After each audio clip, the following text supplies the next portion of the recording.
There are few more dramatic symbols of the power and might of the Galactic Empire than the gleaming white armour and unending ranks of their stormtroopers, and in this video we're going to be showing you how to paint one for Star Wars Legion by Fantasy Flight Games.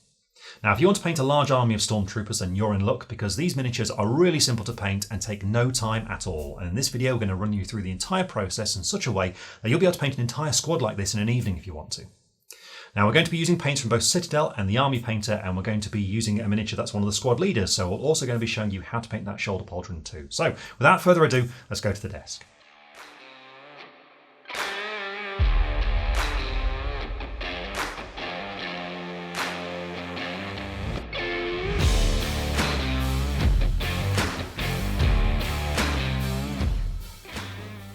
To paint your stormtroopers, you first of all need to undercoat them, and the ideal starting point for this is grey Seer, which is a spray from Citadel. And this is a very slightly off-white, it's actually a very, very light grey, and it's perfect for the kind of scheme that we're doing, because for the armour, to get that clean, plasticky kind of finish to it, we're not actually going to be painting it pure white, but instead an off-white, a slightly bluish white, because this will give us somewhere to go to highlight it to give it a sharp, neat finish too. So grey Seer is the perfect starting point for this kind of colour scheme. And the first thing that we're going to do is to use some contrast paint over it to start to shade it and to give it a slightly bluish hue. And the perfect colour for this is Apothecary white from Citadel. Now to apply this, what you need is a largish brush. I'm going for a medium shade brush from Citadel again, and what you do to apply this kind of paint, it might at first appear like a shade, but actually it's ever so slightly different and behaves differently. Think of it more like a base coat and a shade at the same time. So to apply it, what I like to think of it as doing is effectively colouring in the miniature rather than slapping it all over. So to start out with it, what you do is load up plenty on your brush, and I like to go straight from the pot from this. So you see I've got a good dollop on there like that, and then pick a starting point on your miniature. I like to go for somewhere like the chest or a leg, and what you do is just deposit the paint on it like that, and then start pulling it all over the miniature. And you see it settles in the recesses mostly and gives a nice sort of bluish hue, but it tends to apply smoothly on the flat areas as well. So what you need to do is just coat the entire miniature once. Don't keep going back to areas once it starts to dry, just get a nice even coating like this all across it, always pulling from that central part that you started with and just moving it around like this. And once you cover the miniature, it'll take around about half an hour to dry, which, if you're painting a squad, is a perfect opportunity to start moving on to the next miniature.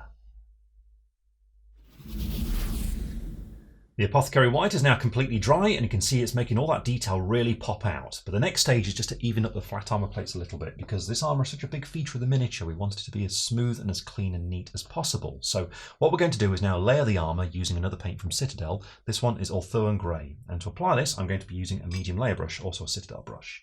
Now to get this ready, what you should do is just get some of this paint onto your palette like this, and then thin it down with some water. So just get a little dollop of water there and mix it into the side. I'm going to add a bit more water because I want this to be really thin, ever so slightly transparent, and also we want to have lots of control over it, and so that's what we're really doing here, making sure it's very diluted like that and getting rid of the excess off our brush by just twisting it and bringing the bristles to a nice point. And what we're aiming to do here is to apply this to the flat areas of the armour wherever it's gone a bit blotchy. So you can see on the chest plate, for example, it's a little bit blotchy around the bottoms there. So what I'm going to do is apply this to this whole flat area just like that there, and then on the other side as well, going right up to the neck, where you can see it's darker in the neck. We've got more of that Apothecary white collect there, so I'm not going to go all the way, just neatly finish with a straight line at the top there like that. Now underneath this raised area we've got this part here as well, so I want to apply it across there but not go all the way into that recess because I need to keep the definition from the contrast paint. So there we go. See, it's just a matter of continuing all the way across the miniature doing this. Now notice that first coat can be a little bit uneven sometimes, especially on top of that chest. You can see that there like that. So to finish that off, all you need to do is apply a second thin coat in the exact same way, and see this way you get a really nice smooth neat finish. And with that layer applied, we can now move on to the next step, which is to highlight the white armour. And for this, I'm going to be using matte white from the Army Painter. And to apply this, what you need to do is again get just a little bit onto your palette. So we'll just put a little dollop there like that. And then you need a fine brush to apply it. And I'm going to use a character brush here from the Army Painter again. So to get this ready, what we're going to do is just get a little bit of water on the brush and start mixing it in at the side like this, so we can control how thick or how thin the paint is. And really what you're looking for is to get it so it's flowing easily from your brush and that your brush isn't overloaded, so that you can keep it under control. So there we go, that's about the right sort of consistency there. So it's flowing nice and easily from the brush. With that done, we're now ready to start applying it to the miniature. And what we're aiming to do here is to paint it along all the edges of the armour plates. So if we take a look at this leg, for example, what I'm going to do is just very gently just run the colour just along the very edge of that panel there like that. And I'm actually using the side of my brush rather than the tip of it, just ever so gently, just smoothly going down there like that. And then I'd follow it around that bit there. And then we also need to do around the top of the knee just there. So you see all the while I'm just looking for these edges and just running the colour along it and just rotating the model as I need to to be able to access all these areas like this. Now you can see this is why we painted the armour that off-white, because now we've got that area to go and highlight it with a pure white, and you can see that leg panel there. It's just helping the detail pop out really nicely and appears white as well. So all you need to do now is just carry on doing this all across the armour plating across the miniature. And there we are, the white of the armour is now complete, and we can move on to base coating some other details onto the miniature. And we're going to be applying 3 coats of paint now, all from the army painter, and to begin with what we need is Necromancer Cloak, which is going to be for the undersuit, followed by gunmetal for the blaster, and then we need a small amount of matte black, which is going to be for the black details on the armour itself. But first of all we need Necromancer Cloak, so what we need to do is just get a small amount of this onto the palette. And to apply it, I'm going to be using a small airbrush from Citadel, although I really just want a smaller brush, one you're comfortable with, because we need to work this into some quite fine details now. So to help out with doing that, make sure you thin your paint down with quite a bit of water. See, I made it quite runny like this, so that I can make it run to all the nooks and crannies of the army, you see. But then really importantly, make sure you get rid of the excess off your brush, so just twist the bristles and bring them to a nice point, there like that, and then we're ready to start applying it to the model. So we're looking for the undersuit for this, so a great example of that would be this arm just here. You can see the elbows showing through between those armour plates, so all I need to do is to run this colour over this detail like this. And it is a little bit transparent, so once it's dry, I will be applying a second coat to make the colour a little bit stronger before moving on. Now also at this stage we've got a great opportunity to separate some of the armour plates as well. For example, if we look at the leg just here, we've actually got 2 armour plates. There's all this one here going up to the knee, and then there's a thigh as well. But the shading doesn't really break them up very much, so we can easily add a bit more to that by just running some of this colour in between those plates where they connect like this. So it just helps separate them a little bit from each other. Next you're ready to move on to gunmetal to paint the entire blaster.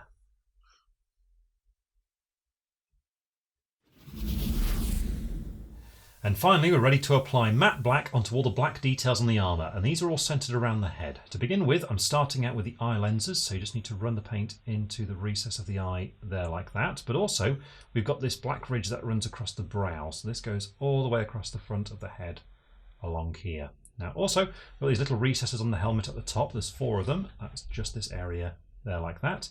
A tiny bit in the centre of the ear. There we go. Then we've got a few little details around the chin as well. To begin with, we've got a little bit in the middle, just there. A little bit on either side, just there. And then finally, we also have the mouth. Now that we've applied those base coats, we can wash them. So we're going to move on to washing them with a black colour. We're going to go for dark tone from the army painter. And to apply this, all we need to do is get a small amount onto the palette. And we want to use some smaller brushes to apply this. I'm going to start out with a small layer from Citadel, but also we'll have a medium layer, and you'll see why in just a moment. So all you need to do is load up some of this onto your brush, and what we're aiming to do is to paint this just onto the undersuit and also the silver details only. So don't worry about the black that's on the helmet. Instead we're looking at things like the joints in the armour. For example, around here, just running it into that recess there like that, so it collects around the edges and darkens them down. Now also we want to make sure that we do the holster for the blaster just here, and if you're doing a squad lead like me, also be sure to paint the pauldron as well. But we want the larger brush for doing the blaster, so I'll switch over to that now. This is just to cover a larger area because it's quite a large detail here, you see, so this way we can apply quite a lot of wash at once, and we really want to make sure that we darken this down. So once this is applied and completely dry, we'll apply a second thin coat in the exact same way. And now that wash is dry, we just have one more thing that we need to add, and that is a highlight for all that black detail. And for this, what we're going to do is use Uniform Grey from the Army Painter, and we need a small brush to apply it, so I'm going to go back to that character brush for this. But you just need a small amount of this on your palette, because there's not that much to highlight really. Just make sure that you thin that paint down with some water, so just a little touch of it mixed in there like that, so it's nice and smooth. Get rid of the excess off your brush, and then we just need to pick out those black details. So what we're looking for is those sharp edges, just like when we highlighted the armour early on, same technique. So if we look at the pauldron, for example, we just need to follow around the edge of it, just using the side of the brush just to skim it there like that to get that nice highlight going round. Now also we need to look out for other details that are standing out, and the fingers are a great example. All you need to do is look for where the light's just catching it along the top. So on this one, for example, on the thumb, just a little bit along there, and then just a little bit along the fingers. And with that highlight applied, a normal Stormtrooper will be complete at this point, and in fact this squad leader could be left here if you wanted to, but what we're going to do now is show you how you can add a different colour to that shoulder pauldron, which we really like, just makes it really pop out. We're going to go for the orange scheme on this, and to do this you just need 2 paints from Citadel. First of all we need Jokaero orange to base coat the pattern, and then we need some Towelite ochre to highlight it. But first of all, using Jokaero orange, what you need to do is just pick an appropriate sized brush. I'm going for a small layer from Citadel for this one because we need to approach this in 2 phases essentially. First of all, we need to mark out the pattern, then we need to colour it in, and this brush size is perfect for doing that. So just get some paint onto your palette and then get it diluted with a little touch of water as usual. There we go. And then just use the palette to get rid of the excess paint off your brush. And then we're ready to start the first phase of this, which is to mark out where the pattern's going to go. And it actually doesn't cover the entire pauldron. It's kind of a triangular symbol on top of it, if you look at it from the top down. So to start out in doing that, what we're going to do is begin with a straight line going down the edge of it here. So just kind of about 1 millimetre away from the actual edge of the pauldron, going down all the way along the top, like that. And then from that lower corner there, we need to kind of go upwards straight towards the helmet. So it's actually this sort of angle there, like that. And on the back, we repeat that process as well. So we want to go from that corner there, around about that angle, kind of like that. So you see, I'm sort of sketching out a triangle on the back there. So once you've got that marking in, you can then start colouring this in. And all you've got to do is just start applying the paint in this area, like that, going up to the very edge and just rounding it off there, like that. And you can see this colour's a bit transparent. So once you've applied this first coat, apply a second coat in the same way to make it a nice solid orange. And there we are, the pattern has been applied, and you can leave it here if you want to, but just to take it to the next level, what you can do is add a highlight of Towerlight Ochre, and what this is going to do is give the impression of it being a raised padded device. And to do this, all you do is paint a line of this colour just along the outside edge of the orange, so just running along here where it meets the black. Now once done this, the model is ready to be based, and of course the way you base the miniature is entirely up to you, but for me, I'm going to go for a desert base to represent Tatooine.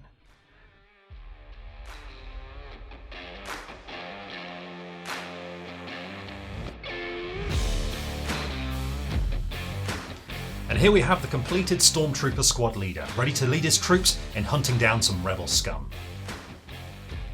So when you're painting this model, that real key feature is that white armour. And remember, the best way to do this is to actually paint it as a slight off-white. That's why I went for Ulthuan grey, because this way we had somewhere to go to highlight it to get that smooth, clean finish. But we really hope you enjoy painting these models, and well, I'm sure you're going to get through painting lots and lots of them really quickly. Have fun painting them, and good luck to them in hitting something as well.